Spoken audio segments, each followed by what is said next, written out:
on key bills to answering your life call-in questions. Senator Sawyer and David engage in meaningful conversations on the issues that matter most to our state. No matter your political affiliation, We're Just Saying keeps you informed and involved in the efforts to make North Carolina a better place for everyone. Welcome to the conversation. Good morning, everyone. You're listening to We're Just Saying with Senator Vickie, Sawyer, and David. I'd like to be part of the show, 704-873-9929. So it's interesting. When I was listening to the intro again, for so long, I have been thinking that it was saying that we're answering their life calling questions. And I was like, that seems a little bit out of our purview, but I've never really thought of it before. But it's saying live call in questions. And so I was just like, wow, I was like, they really think a lot of you if they're positioning us that we're going to answer their life calling. Hey, you know questions. what? I will take some life call-in questions. We'll see. I mean, obviously, we are just like captains of industry and do everything perfectly. Yeah, absolutely. No one is you really want to take us. advice on your life from me. Yeah. I'm the first person you'd want to come to. But I was just funny because then I said, oh, live. Now that makes more sense. It does make more sense. But I will welcome your live call-in questions. We'll see what you can do. I've got several bills that deals with people's life, and that was what I rated X that I had just sent you, of course, because I prepared it last night. So we will talk about those live questions. But how was Raleigh this week? Oh, crazy busy. Okay, so every session in the long session, there's something called crossover. And we have talked about that before, but crossover is when a bill, it's not a budget bill, so a policy bill, like, I don't know, Vickie Sawyer Day on Friday, right? It doesn't cost anything, just says, hey, we're going to make it Vickie Sawyer Day on Friday, August 8th or whatever. So if you must get that bill from one chamber to the other, and it was crazy. So like 78 bills this week passed the House. Oh, wow. Yeah. And again, are these the ones that you mentioned, like, are more like filler bills that someone can basically ultimately come back and like completely redo later?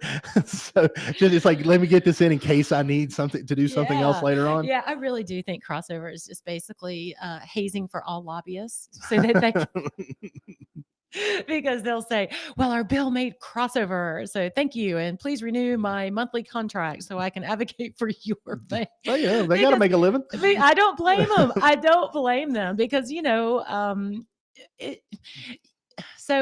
nothing is ever dead in the legislature. We have seen that bills can come out and have never been heard or were introduced before and didn't move. And so, yes, you are right. Just because a bill gets sent to one house or the other, the Senate, it can be anything. Yeah, it can be anything. I think when I was a freshman, Senator Todd Johnson and I were so excited because we had a bill that we had sent over to the House, and it was fine bill. I'm sure it was fine, and it had to deal something to do with insurance. I don't know, like I can't even remember what it was. But then when it came back, it was like one of the most controversial. So the House basically stripped everything we did out of the bill, and they sent it back to us. And it was like, oh, I didn't write that bill. It's not my bill. That would be kind of a fun hazing type thing on the legislator side, to like, if there's someone that sent something over and crossover in the Senate that the House person maybe has a little problem with, strip it out, make it uber controversial, and then tag you with it. That sounds strategic. Right it is savage, and it happens. It is savagely done. I remembered during that time, I was so excited. I was a brand new senator. My first bill made it over to the House. And so they send you this email from central staff, and they'll say, hey, your fantastic bill will be heard in House Health today, or whatever it was. So you go over there, you're excited, and then some staffer, or maybe if you have grace given to you by the chairperson of the committee, will say, we are going to PCS this. So what PCS is a proposed committee substitute, but basically it's called a gut and replace. And they literally take every word that you've written, wiped it clean from the bill, and huzzah, your name gets on another bill that you had nothing to do with. Do you at least have to keep the same title?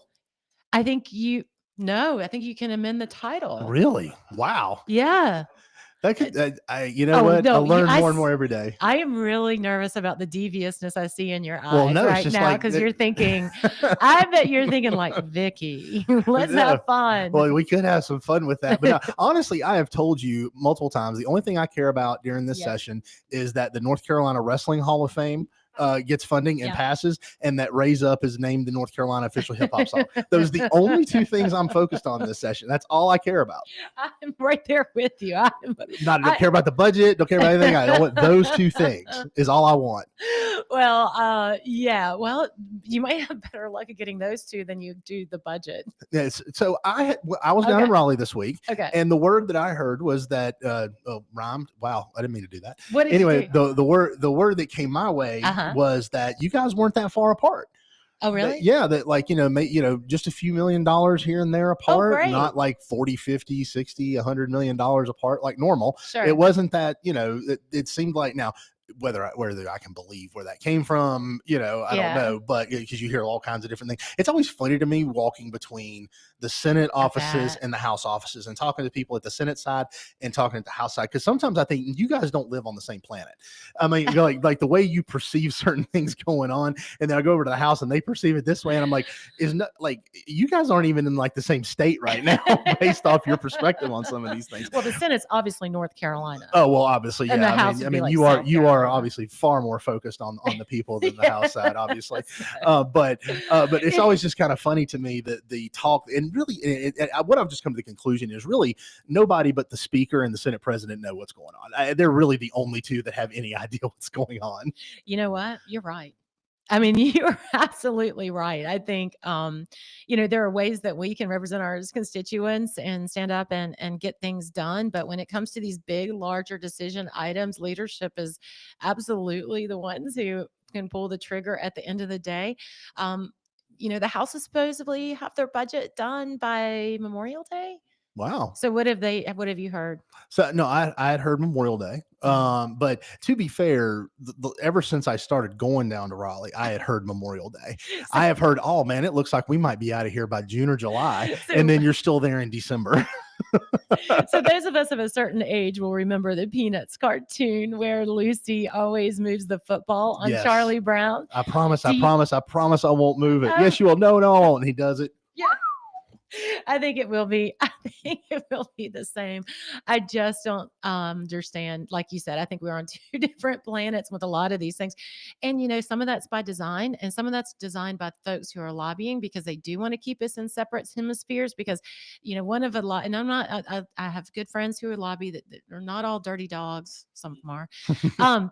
They're not all dirty dogs, but they do have a job to do. And that is either a lot of times it's more important to stop legislation, House Bill 765, than it is to get it across shameless plug. Shameless plug.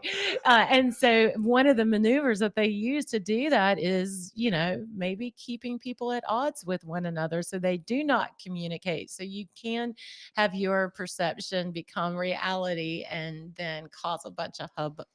Well, politics is politics is politics. Yeah. And, misdirection, I guess, is a key part. Interesting fact. Do you know where the term lobbying came from? No. So the term lobbying originated when Ulysses S. Grant was president of the United States. He would go across the street because he wasn't allowed to smoke in the White House. He'd go across the street to the Willard Hotel, and he would sit in the lobby. He'd have drinks. He would smoke, and different people would start coming advocating for themselves or their cause.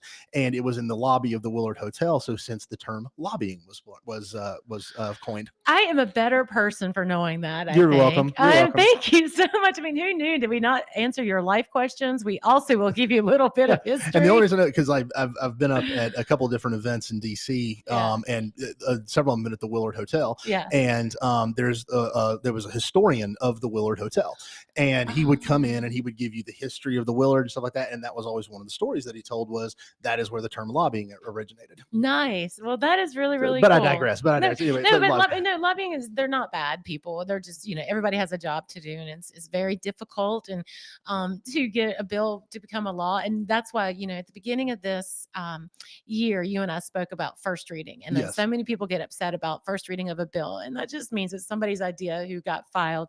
But going from over 1,100 bills that were filed in the House, and like, less than, was it maybe 200 or maybe 100? I can't remember how many's over here now. I mean, that's quite a lot of bills that did not see the light of day for crossovers. Yeah, So absolutely. now we're getting to the meat and potatoes of some things. Yeah, and you threw in your shameless plug for HB 765 Against. you have apparently the information accuracy folks have been working overtime putting out there that you're a big supporter of this bill when it's not even come to you yet. Yes. And everything like that. So I know you've been getting some phone calls. I know our good friend Jeff McNeely got some phone calls on his show about it, and he was dealing with a little bit of grief about it. But HB 765, we mentioned it on the show last week. Yeah. You had it under controversial bill. It is. And you basically had the high level of it, didn't know everything that was in it at the time, but we talked a little bit about it. But that's obviously a development bill dealing with permitting and land use and all the things that, cities and counties hate being dictated to about from the state. Basically, that bill is like the proverbial open hand, maybe full body slap across the face of all municipal and local government. Given the reactions I'm hearing, that's a good way to describe it.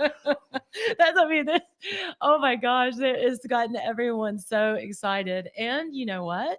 Good. That is the political process, to hear from folks who are your constituents and listen to and have conversation starters out there. And it seems like this was a laundry list of items, wishful thinking and items from the development community against the planning departments in both county and state. But I definitely understand the sensitivity to it, because really and truly, both sides have legit arguments. Mm-hmm.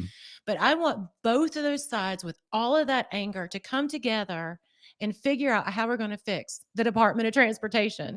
Because I arguably will say people are not against new people moving into North Carolina. In fact, I don't know that that's true. Well, in fact, most of the people in North Carolina are new residents, within right? like the last 3 years. Yeah, within the last 3 to 10 years, a lot of folks who are very upset about all this growth are new to our area. So I don't feel like they would not want other people to come in. And, if you lived in North Carolina, you're kind of like, well, gosh, it's been this way Trust for the me last when 20 I tell years. you, they got their piece of dirt. They don't want anybody else. Okay. And I know that from personal experience in talking to them. They want no one else. Build a wall, right? Build the wall. They got their plot of dirt. Now it's time to turn the faucet off. So I can understand that frustration, but I also, as you communicated last week, I understand the frustration with developers who are trying to get a good quality product to market so that people can have, homes that they can live and work and play in this beautiful, amazing state and area that we have. And the confluence of the two and the anger behind both of those sides, I see both sides. But what I say is that the real issue is cost of school construction, Mm-hmm. the cost of the new services that it puts on the county. And the real problem is sitting in traffic with everybody. Mm-hmm. And North Carolina has historically underfunded and overpromised roads and road construction. And if you had in our area thriving thoroughfares that would allow people to move freely to work and home, then you wouldn't have all of this anger, or not most of it. Well, yeah, you'd have some. It would not be as pronounced, right? It would not be as traffic is an issue. Yes, traffic no, is a 100% huge issue. It's an issue in a number of areas of the state that are growing, and it's not an issue in some of the places that haven't seen any growth and won't see any growth for a very long time have fantastic roads, right? And that stems from back when transportation was highly political. Mm-hmm. Basically, it was dealt with your influence inside the legislature, and there was a lot of influence down east. And so if you drive to the coast of North Carolina, big, wide, beautiful roads with nobody on them. And that dealt with political clout. Whereas up here where the growth is, we don't have that. We have narrower roads. We have a lot of growth because where people want to live, and the ability to catch up with the growth is very difficult. But we actually do have a call here on We're Just Saying. Good morning. You're on with Senator Sawyer. Oh, nope. Okay. Guess anyone? Oh, we got him. Oh, hey, good morning. You're on with Senator Sawyer. Hi. Hi. Good morning. Good morning. I was wanting to ask our Senator Vickie Sawyer a question. Yes, ma'am. I have contacted your office, actually, and I have been doing a lot of work regarding the House Bill 434 with the prior authorization reform. Yes, ma'am. I wanted to ask you today where you stand on this and how you feel as it comes to the Senate floor. This bill that seeks to restore a balance in a system that's been broken with insurers and patients and physicians making their medical care. Mhm. It passed very well in the House 109-1. And I would just like to know Yeah. what your feelings are regarding this bill. Yeah, thank you so much for the call. And you can just go back to the podcast as well and hear that we had the Medical Society on our radio show several times talking about this very issue. And I'm completely supportive of reform and prior authorization. And for all the reasons, sounds like you're supportive of it as well. But yeah, so the insurance companies, and again, remember prior authorization is where insurance companies will have a mother may I for your medical care. And a lot of times those doctors aren't even in the same field. They review each one and sometimes they deny. Most of us see that when we go get prescriptions and stuff like that, and it's so frustrating. You're like, I gotta wait for my insurance company to approve this prior authorization or give me a prior authorization so I can go get this medicine. And it's just regulatory. It's not really regulatory. It's insurance company practices that really hinders patient care. And so I am all for the revamping of that system. Well, I'm so glad to hear you say that. I came and actually spoke with the House committees on health insurance as well, and I'm working on speaking with all the senators now. Great. And I look forward to speaking with you further about this. And I'm so thrilled to hear that you are in support of this bill, and I hope that you will help champion the rest of the senators to go ahead and vote yes on passing this bill. Thank you. Absolutely. Yes, ma'am. I appreciate your advocacy. Yep. Well, thank you so much. Yes, Thank you ma'am. for the call. Have a great day.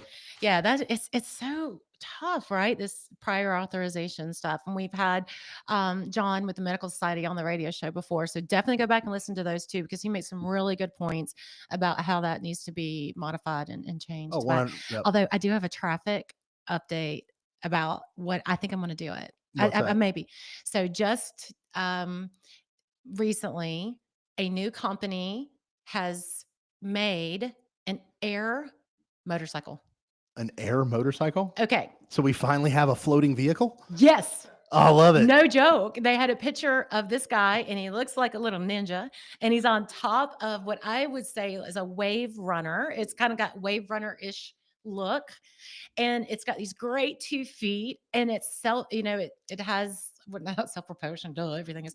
But it will actually fly upwards for 45 minutes, depending on your weight and body size. So mine's probably only 30. And then it can go, I think, at least like 30 to whatever the FAA rules or Mhm. whatever, where you can't get in. There's like a drone space. I'm totally over it. I'm all on it. I want it. I That want would be pretty one. awesome. It's probably like $1 gazillion. Yeah, But- the first ones out are never cheap. That's of true. of And they anything always like that. break. And they always break. Which is and- very scary if it breaks. Well, and that I'll be interested to see the safety. There is feature no of that. safety. There's no safety But at there's all. no safety in sitting in traffic. Well, there's a little safety. Well, sitting but in you're at least traffic. on the ground. I mean, Well, I mean- if your car breaks down, you're still on the road. If you're up 45 feet in the air and it breaks down, you're going to fall, and that's a whole extra Maybe level they of could risk. do like a reverse parachute. Like as you're falling, you can like put it, but it goes underneath like a big bubble, like an air bubble. So you Sure, I don't why know. not? I don't- Why not? Elon I'm sure can do I'm sure it. that's a sound engineering If principle. Elon can catch a rocket coming in from outer space, I surely agree. he could catch someone coming about 40 feet out of the air. Probably, You yeah, know? that or just a standard parachute might work. No, a parachute is not going to work when it's that close.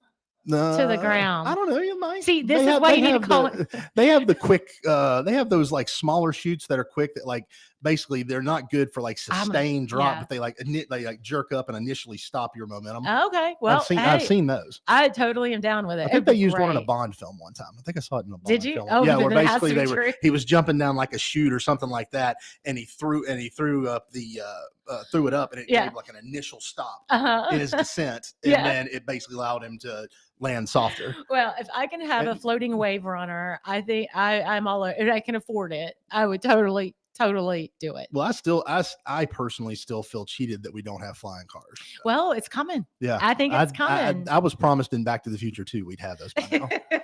Well, thankfully, AI is going to take over us all. So I'm sure that a supercomputer somewhere is designing our, a whole new system of the way the world works. I got to tell you, I've done a little bit of work with AI, and it is fascinating to me. But it also, the more I get into it, the more terrified I am. You should be about what its capabilities are. I'll give you an example. When I was in Raleigh, I was having lunch with a friend.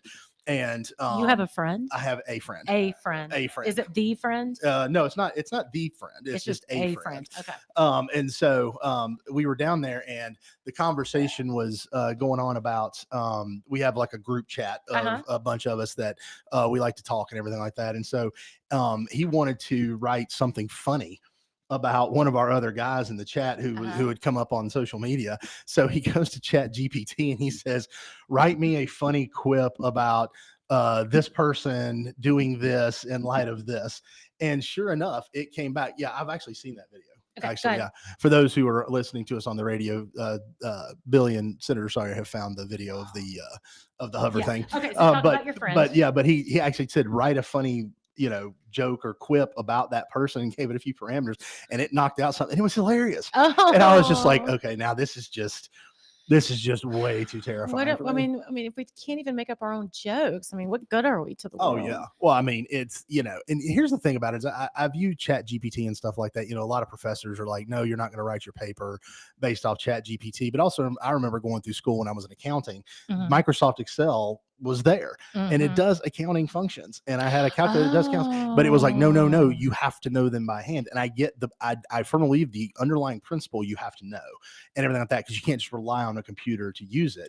But at the same time, I was like, well, gosh, this is a function. I mean, if I know how to put the function in to Excel and it's going to give me the answer, then why can't I use Microsoft Excel? And I think a lot of these kids now look at ChatGPT, well, look, I can plug it into that. No, they're not learning anything, but I can plug it in that, and so it's going to be, I mean, and it's increasing at an exponential rate. A really great point. That is, I'm surprised. I know, right? I know. There's first time for everything. I'm just kidding. I'm kidding. No, but you make a really good point about that, because I mean, I know how to multiply, but not anymore. But I don't use it anymore, right? Because I'm always on the calculator or I have an Excel, and I mean, Pythagorean theorem. I mean, I guess I got the basis of that, but really I don't ever use it because I am using the automation that is there. I mean, like, I can walk to work, but I'd prefer to drive. Well, yeah. I mean, I know how to get there if I walk. But I mean, it's the same thing. It's just a progression. Well, yeah. And my daughter came to me. She had chemistry homework. She was helping, and I had told her that in high school I did very well in chemistry, and I did. And she brought me. It was some, and she put it in front of me, and she was like, "How did you do this when you were in school?" And I looked at it and I said, "I have no idea what this even is. Like, I don't even know. I have no clue what you are doing in this situation." And it was like, we're mapping the neutron molecules or something like that. I said, I said, no idea. I was like, go in for help with your teacher. I was like, I have no idea what I'm even looking at. Do you think it's like an overlord's design that they are intentionally making computers and machines intellectually smarter and have autonomous from programming to be like AI, and the purpose of that is to make us intellectually dumber? I don't know that the purpose. Dumber. I don't know that the purpose is to make us intellectually dumber. I think the byproduct will be to make us intellectually dumber. Yeah. I know you're not a movie person or anything like that, but you should be, because there's a great movie out there called Idiocracy, and basically, the premise of it is this guy gets put into cryo sleep, and he is not a smart guy. Like, this is in present day. He's not a smart guy. Everything like that. But they put him in cryo sleep, and he wakes up like 120 years or something like that into the future, where he's the smartest guy in the world. Oh, And everybody's gotten dumber because of either like electronics or things like that, or people just decided to get progressively dumber, and to the point where they like put Gatorade on their crops instead of water. It's like, and he brings up, well, you should really water your crops and not, put Gatorade on. And they said, but it's got electrolytes, and electrolytes are good for you. And it's like, why would we not put this energy drink on our crops? And so I do feel like that technology itself does progressively get us away from foundational knowledge of how things work and why they work. Why?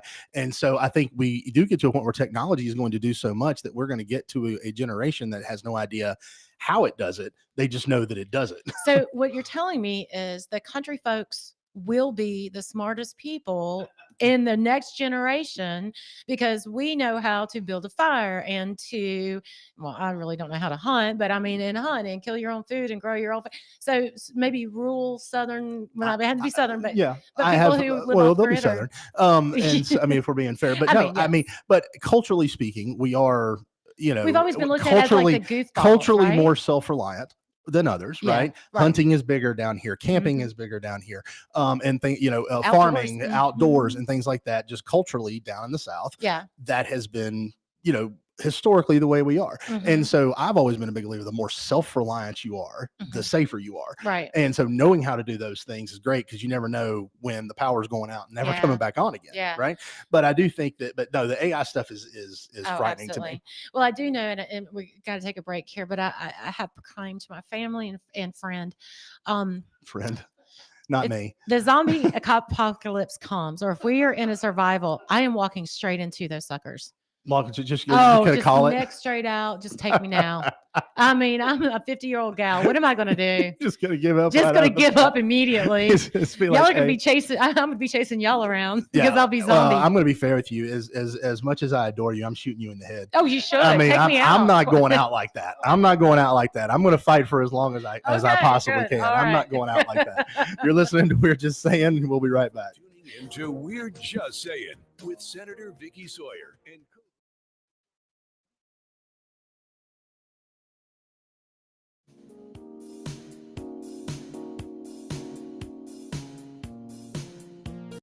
We all play a role in keeping our community safe. Every day, we move in and out of each other's busy lives. It's easy to take for granted all the little moments that make up our everyday.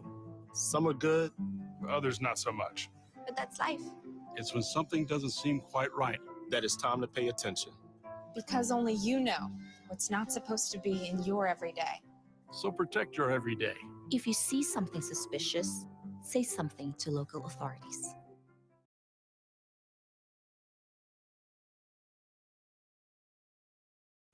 Bravo, Brenda. You've always been a saver. Price matching your price matches. The self-proclaimed queen of extreme couponing. But this time, you've truly outdone yourself. By saving for this electric vehicle, you're locking in up to $1,000 a year in fuel and maintenance savings, which will leave you saying, cha-ching, every time you unplug. Good for your wallet, great for the planet. That's the power of EV. Sponsored by the NC Clean Energy Technology Center and the North Carolina Association of Broadcasters in cooperation with the station. Hurricane Helene, devastating impacts on the Southeast.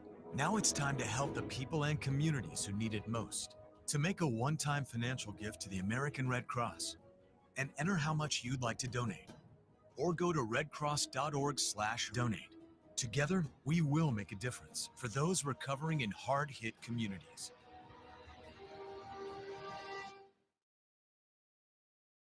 Plan on flying? It's time to upgrade to a Real ID. Because in order to board domestic flights, your driver's license or state-issued ID must be a Real ID, or you'll need another acceptable form of identification. So don't wait. Find out how to get your Real ID at tsa.gov/Real ID. That's tsa.gov/Real ID, or visit your local DMV. And then you'll be cleared for takeoff. We all want more of a North Carolina, more boundless views, more adventures in the outdoors, and more clean roads to get there. But to get more, we have to do less. Less littering, that is. Make it your nature to trash your trash and keep NC clean. And we'll all have more reasons to love North Carolina. Litter less, get more. For more on the 7 outdoor NC Leave No Trace principles, visit OutdoorNC.com. Sponsored by the North Carolina Association of Broadcasters and Visit North Carolina, a part of the Economic Development Partnership of North Carolina in cooperation with this station.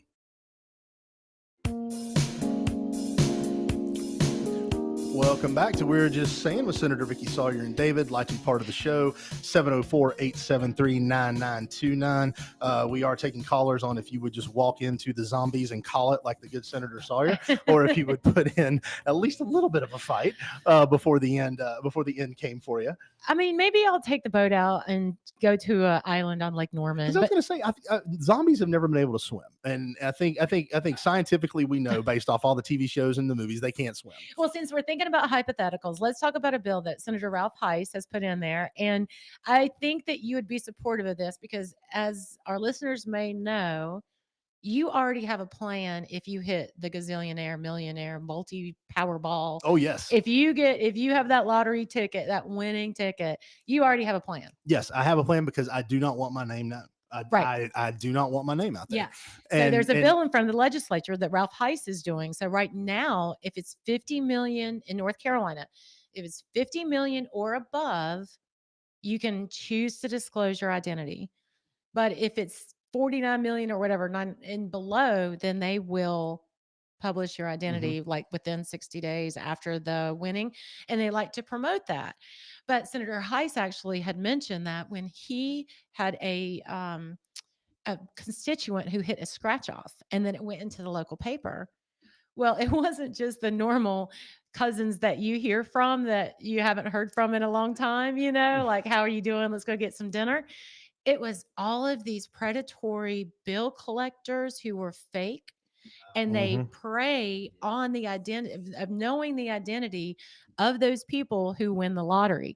So he had actually wanted to, at first, what he said was to put it at a $1 million threshold, but now the lottery commission asked him to do 5 million. So the threshold to keep yourself free from cousins and predatory practices from bill collectors that are fake, you're going to have to go 5 million or above. Well, good, because what's your plan? Well, I mean, honestly, unless it's, I didn't realize that you could stay anonymous if you won over 50 million. Because as a general rule, I don't play unless it's, the Mega Millions, unless it's over 50, because under that, it's not worth it.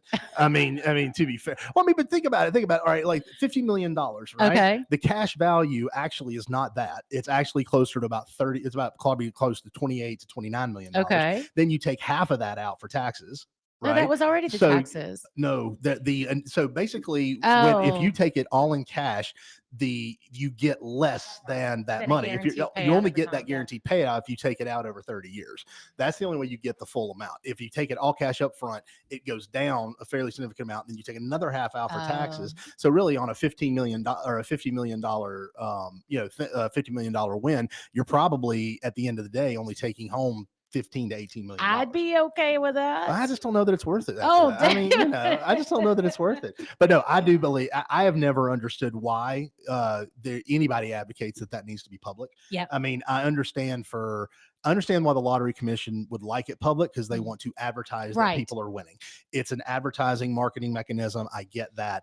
But at the same time, the people do come out of the woodwork on those things. Yeah. And I like the idea of keeping identities private, because you never know who's going to come after your kids, and things like that. Once they know that you've got that money, it can put you in a very bad. So I like it. I like it being. I mean, I would prefer it be anonymous, no matter how much you've won. Me too. But $5 million, I think that's a good compromise. Yeah. I do too. I agree. So hopefully that bill. And that saves me a lot of lawyer fees, because the way I was going to do it. Yeah. What's your plan? Well, I mean, basically what you do is, if you wanted to stay anonymous, you set up a private trust.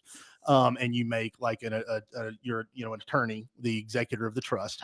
They claim it in the name of the trust. It moves into the private trust, and then, a public trust, and then the public trust transfers all the money into a private trust. And so that's how because you have the public trust name is what's published. Then the public trust takes it into the private trust, and then nobody knows who. Okay. So you heard it here first, guys. So if you're listening and you should go buy a Powerball and you hit that big money. Yeah. 50 million or less, or Yeah. if you hit See, less than 50 million. And you want to be another reason anonymous. why people can call in for life coaching. Life coaching, life There's calling. a wealth of life calling Life calling. information. But wait, the gambling hotline is 1-800. We don't give that out. But nobody likes a quitter, Billy. I mean, come on. so I'm sorry. I love it. Always there for the joke. I love it. It's so much fun. But some actually good news for Republicans. State audit, the legislature had put a bill in place back and forth about putting the Board of Elections underneath the state auditor. A lower court judge said, no, you can't do that. And another appellate court judges said you could. I assume it's going on to the Supreme Court, which I feel fairly confident it will be upheld. No, don't say that. You never know. Sometimes judges do judgy things. And so you can just ask Trump to figure it out. So, remember, this is a back and forth. And we've had legislation for years and years and years. And even before the Democrat and Republican stuff switched over, I mean, Democrats did the same thing. And I think really it's a cry from everybody.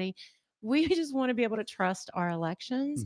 And when you have a political appointee that prescribes to an ideology with an R or a D, then when things get tough and you have to make those tough decisions and one party has inherent power over the other, then it just causes a lot of controversy and mistrust in the elections. And that just undergirds all that.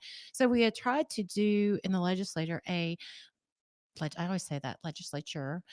We had tried to do it where it was a nonpartisan or a board that was comprised of equal a number of Republicans and Democrats, and then there would be one independent. But they had kicked that out. It was going into the courts. And so then they said, fine, well, if you don't want to do this nonpartisan Board of Elections, then we're going to move it over from the governor to the auditor's office. They're all executive branch. They're all elected on a statewide basis with their own duties and powers. But the duties and powers that are given to each of those statewide council of state folks is prescribed by who else? The legislature. Yay. The people that actually make the laws. That's the people who actually makes the laws. So the counter argument to that is, and actually it's very interesting. So this is why I do think that we'll feel what's going to happen in the Supreme Court. The counter argument from the Democrats is this. When someone is campaigning on for an office and they get elected, and then the duties of that office are changed after the fact of the election, then is that therefore misrepresenting the powers and duties of that office when during the campaign? And therefore, did the voters get something that they did? They voted for something they weren't promised. And I think Wolf in sheep's clothing. Yeah, I really do think that's something that the Supreme Court will take very, very seriously, because that is to me, I can see why that would be an issue. Yeah, I can definitely understand that. I mean, I can. Now, tribal politics would be like, Vickie, I can't believe you'd ever say something like that. But, there are, winners and losers in every election, and we know what those what's happening with those offices at the time of the election. I contend, and I still think that we can change it. I'm not saying that I disagree, but I just don't know what the Supreme Court's going to do. So I don't know. It's a foregone conclusion. But Auditor Dave Bullock actually went on ahead and after this ruling decided to appoint 3 Republicans to the board. Remember, it's a 5 board of elections at the state level and every county. And whoever the prevailing party is for that executive branch, so it was the governor.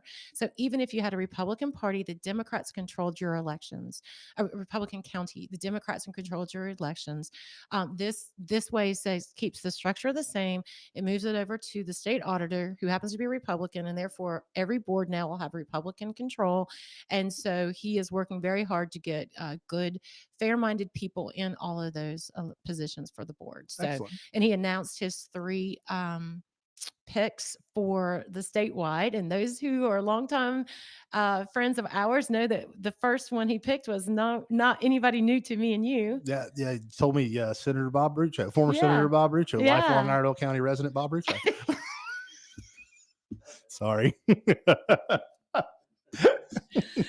So Bob Rucho was one of my primary opponents, along with 2 other gentlemen, as when I first ran for this office. And of course, David was my friend and unpaid campaign staffer, manager, and so we one-handedly on that. But no, so But actually, Bob is a smart guy. Bob is a and smart guy. He will do well in that role. He absolutely is, and it was actually nice. The auditor called me and said, "Are you politically? You're okay with it?" I'm like, Auditor, thank you so much for the consideration. But elections have winners and losers, and then you move on, Yeah. right? Because really, what people put you in here for is to represent them and to do well. And I think Senator Rucho was part of the entire flip of the legislature from Republican to Democrat. Mhm. He's seen both sides of the equation. He's got a long history of service in Raleigh, and he will be a great asset to the state. I agree 100%. We do have a caller here, and we're just saying hi. You're on with Senator Sawyer. Good morning.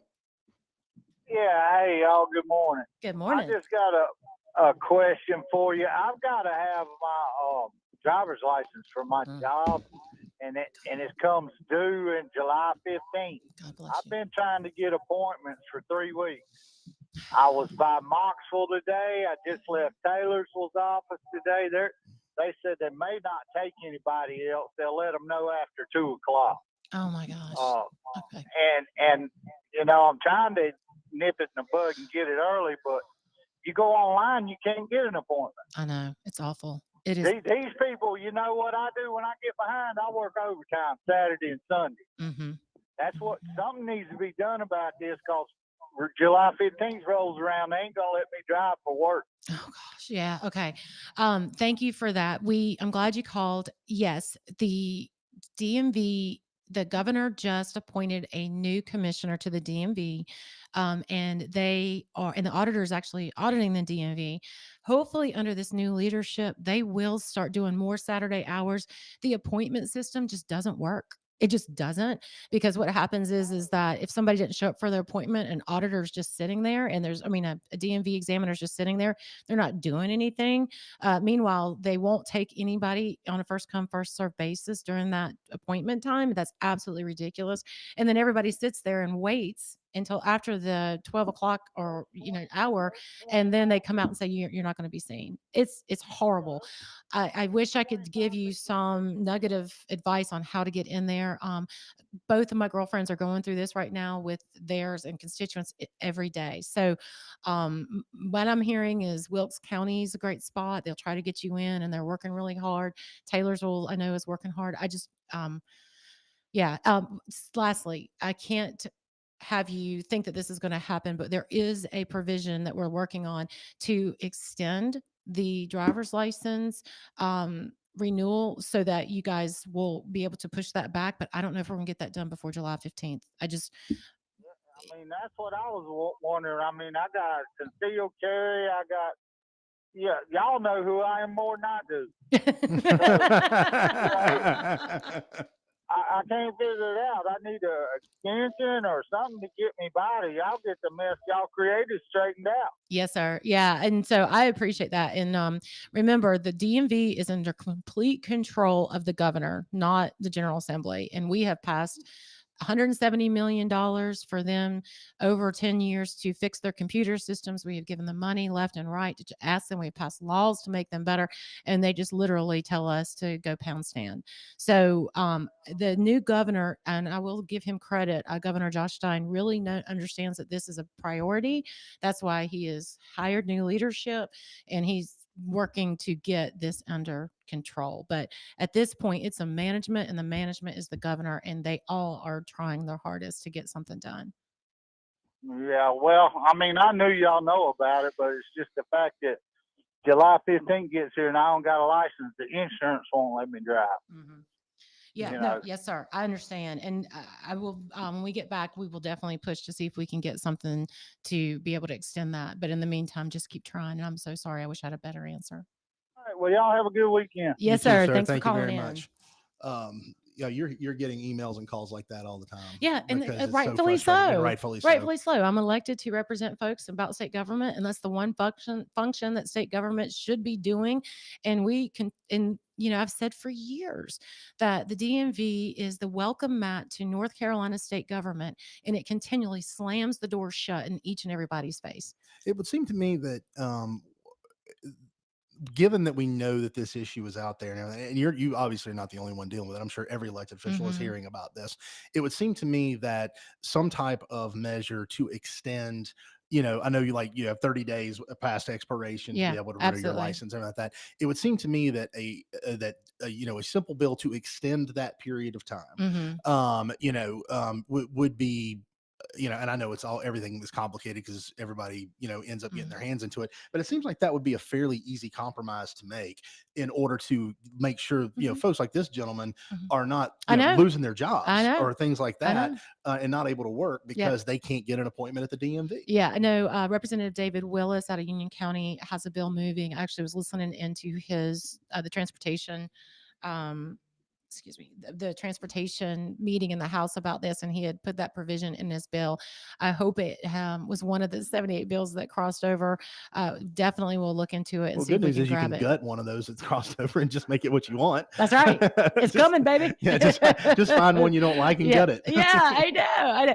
So yeah, I hear you, and thank you. Thanks for the call, because you are not alone, and we do need to see what we can do. I know that with the federal government, there's certain rules about not being able to, because they're the ones who actually regulate the rules for a driver's license at the state level. But we'll see what we can do to try to make sure to get some relief out there, because it's awful. Maybe we need one of those patented Trump executive orders. Ooh. Take care of that for North Carolina. I have mixed issues, mixed as someone who serves in the General Assembly. Executive orders are kind of tough for me, but I agree with Trump's executive orders. But you're like, well, the best executive orders are the ones you agree with. I mean, those are as a general rule, like you're all for them in those situations. And President Trump's defense and on executive orders, like it's not like Congress is getting anything done. I'm frustrated. Well, yeah.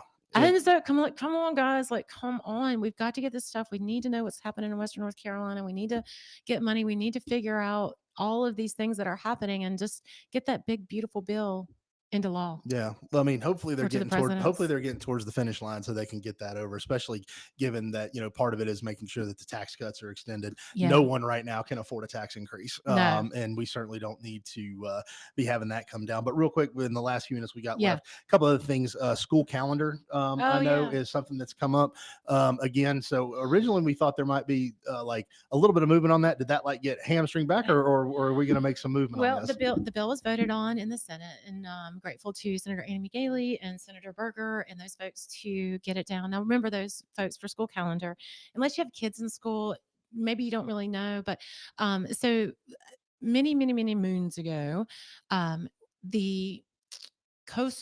schools continue to start their school year sooner and closer to August, right? First, or even in July. And it was creeping up. So it was making 10-month employees, basically 12-month employees, and it was ballooning the cost. And there's all kinds of issues. And the root of this is tourism, right? Especially the folks down the east and stuff like that. A lot of high school kids work at the pools, work in the shops and stuff like that. Yeah. And there was this whole group called Save Our Summers that I had spoken with when I first got elected, because I'm a fan of school calendar flexibility. And it was just talking about the issues that arise when all the school districts start at a different time, right? So it's been the Senate position for a long time that the law shall be staying. And the school district said, well, I know that's the law, but let me just figure out what I'm going to do differently than the law. And so they've been starting earlier and earlier. It's really more like guidelines as opposed to rules. Guidelines, yeah. But in their defense, no, it is frustrating. So if you have a daughter or son who's a high schooler and they want to do dual enrollment, in other words, they want to take classes at their local community college as well as attend, classes at their traditional high school, then they're operating on two different schedules. And oftentimes those kids are going 2 weeks to their start in the summer, and then like the breaks for Easter and spring break and all that stuff do not align. So the kid is like basically never can, or the family can never plan about what's going on. Or if you have two different, anyways, long story short. So there was a compromise. And so sent it over, and the Senate passed it and sent it over to the House. And then I was reading some stuff, and it was like, the House was like, no, we want flexibility. So let's send it over. We want true flex. So again, we're in two different universes. But yeah, so for those of you who have contacted my office for many years and asking for that, hey, we got some movement here. Actually, Charlotte Mecklenburg Schools came out and emailed, and former Representative Charles Jeter does some work for them, and he's always does a great great job, and he's constantly working with us on behalf of CMS, and they were in support of the change to the law. Well, good. Which I was like, So what's wrong? Like, what universe am I in where Charlotte Mecklenburg Schools agrees with the Senate position on education? I'm like, oh my gosh, I am in bizarro That means world. the Senate needs to reevaluate its position. I think if I'm so. being honest, that means you need to reevaluate your position. But keeping with the education theme, also Yes, sir. a bill on being able to qualify people to be able to carry guns in private schools. Yeah. So this is something that has come up. There are a lot of private schools who just simply cannot afford to have sheriff resource officers to be on campus. And the idea here is that if you are a private, right now it is, even if you have a concealed permit in law, you are not allowed to carry on any school property. This is a law that is in the House. It hasn't made it to the Senate. Maybe it will next week. That says, hey, if you are a private school and you can have a qualified person to be able to do security, then you could be able to use that qualified person to monitor the school grounds and carry a gun. So, and of course, the world's going to end because of that. And there's absolutely. gnashing of teeth and wailing and all this other stuff. And because anything with guns is very emotional, and Democrats are just up in arms about. No pun intended. I wish I was smart enough to do that, to do puns like that. No, I'm kidding. So they're very upset about that because anytime you put guns around children or any of that stuff, it is immediately campaign fodder for raising money for anti-gun legislation. Yeah. So, well, and I think I have a son in public school. I have a daughter in private school. right. I think security at schools is critically important, and I also understand the financial challenges that a lot of private schools face. And so being able to have when you think about the rigors you have to go through to get a concealed carry permit right now, you've got to go through a class, you got to be background checked. I mean, it's a fairly extensive process to get that done. And I feel like that if someone has gone through that and everything like that, and they are a parent of somebody at a private school, or better yet, former retired police officer or a retired law enforcement, they've demonstrated that they're qualified to be able to secure that school. They should be allowed to do it, because what is the alternative? Right. Because we know right now in many of these places, well, as far as somebody knows, they're not there's the security's not there, right? They keep the doors locked, so like that, but that's an invitation to some crazy people out there. So, my counter argument to Democrats is, would you rather have someone there who knows what they're doing protecting the children, or would you rather have nobody there and somebody who knows what they're doing on the other side and wants to do it comes in and does the unthinkable? What is that? The only way to stop a bad guy with a gun is a good guy with a gun. Well, I mean, and that bears truth. That bears out in many instances.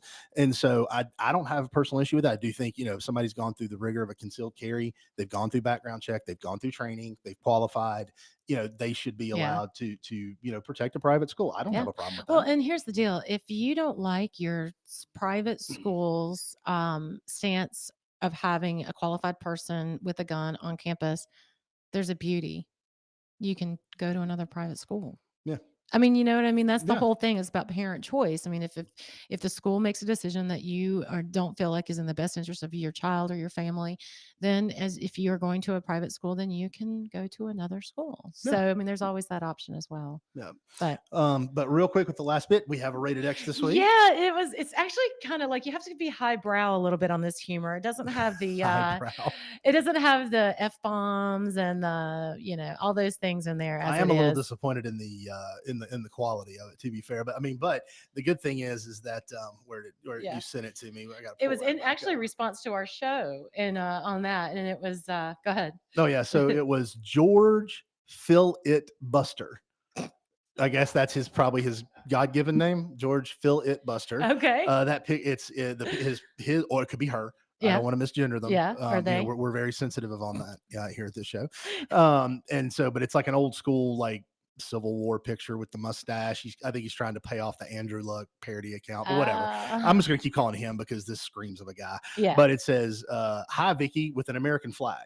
Okay. Oh, good. Maybe Is he's a radio show listener. maybe because we have talked about we the talked Ukraine. about the Ukraine flag. Yeah, He didn't want us to make fun of I Ukraine. bet he's a fan. He probably is. Okay, I so don't we're know. After excited. reading this, I don't think so. Okay. Is there a portal to bid on the gender inspection contracts yet?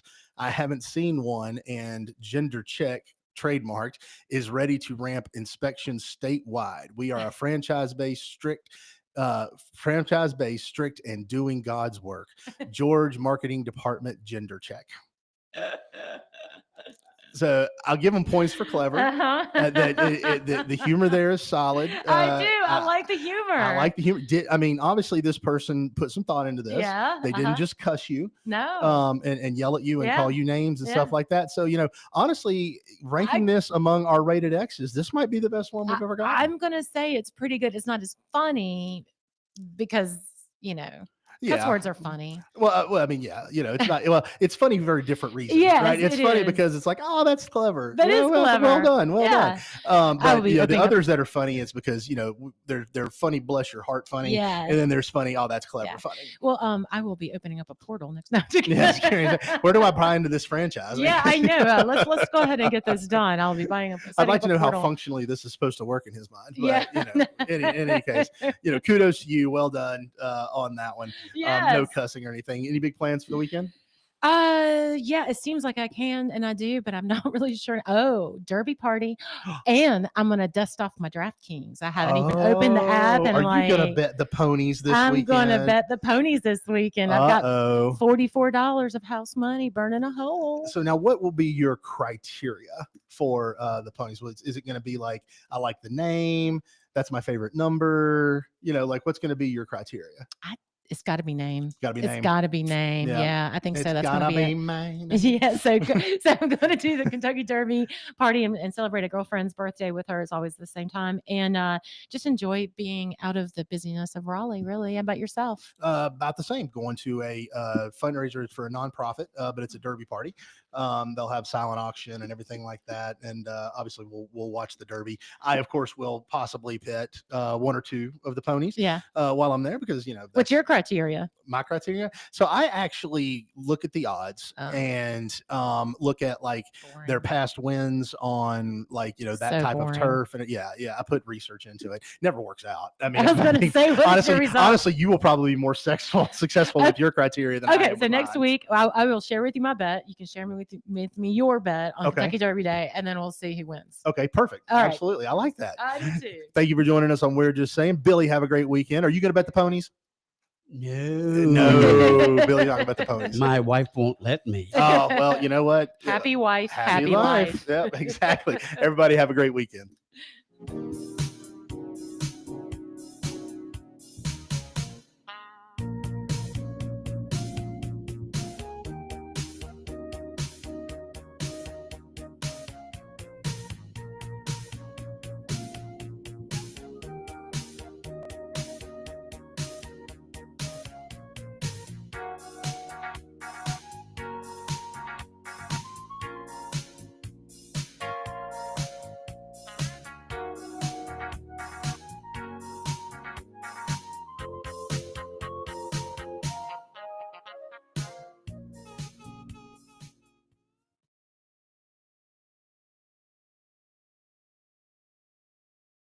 AM WAME 92.9 W225BD Statesville.